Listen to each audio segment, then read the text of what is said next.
నమస్తే అన్న అందరికీ నమస్కారం. కువైట్ ఆరోగ్య మంత్రిత్వ శాఖ ప్రవాసులకు సంబంధించిన ఆరోగ్య సేవా రుజుములను సవరించినట్లు స్థానిక మీడియా పేర్కొంది.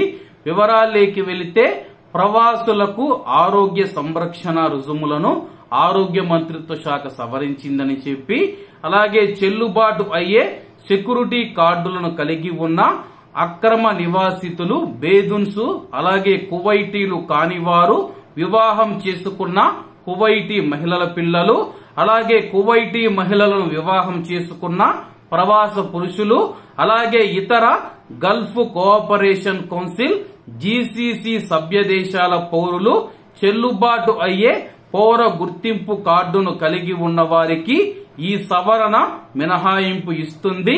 కార్డులు లేదా పాస్పోర్టులు, స్కాలర్షిప్ విద్యార్థులు, సామాజిక సంరక్షణ కేంద్రాల వార్డులు, క్యాన్సర్ తో బాధపడుతూ ఉన్న 18 ఏళ్ల లోపు యువకులు, తీవ్ర వైకల్యం ఉన్న 12 ఏళ్ల లోపు ప్రవాస కువైటీ పిల్లలు, ఖైదీలు, గృహ కార్మికుల ఆశ్రయాల్లో ఉంటున్న గృహ కార్మికులు మరియు సభ్యులు, అధికారిక రాయబారులు మరియు రవాణా ప్రయాణికులు, అలాగే గడువు ముగిసిన సెక్యూరిటీ కార్డులు మరియు ఆరోగ్య బీమా వ్యవస్థలో నమోదు చేసుకున్న ప్రవాసులకు బేదున్స్ ఎవరైతే ఉన్నారో వాళ్ళు ఆరోగ్య సేవా రుజుములకు 10 దినార్లు చెల్లిస్తారని చెప్పి, ఆరోగ్య బీమా వ్యవస్థలో నమోదు చేసుకున్న ప్రవాసులు మరియు దౌత్యవేత్తలు మందుల కోసం 5 దినార్లు, అలాగే ఫీజుగా హాస్పిటల్ యొక్క ఫీజుగా అదనంగా 2 దినార్లు చెల్లిస్తారని చెప్పి, ఆరోగ్య బీమా వ్యవస్థలో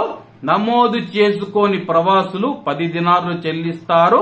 గృహ కార్మికులు సేవలు మరియు మందుల కోసం 1 దినారు చెల్లిస్తారని చెప్పి, మంత్రిత్వ శాఖలో ఎవరైతే ప్రవాస ఉద్యోగులు మరియు వారి యొక్క కుటుంబ సభ్యులు మందుల కోసం 5 దినార్లతో పాటు 2 దినార్లు హాస్పిటల్ ఫీజుగా చెల్లిస్తారని చెప్పి, వారికి ఎక్స్రే మరియు అలాగే మెడిసిన్ ఫీజు నుంచి మినహాయింపు ఉందని చెప్పేసి ఆరోగ్య మంత్రిత్వ శాఖ తెలిపింది. కాబట్టి అందరూ బాగుండాలి, ఎందులో మనం ఉండాలి. అందరికీ నమస్తే అన్న, జై హింద్.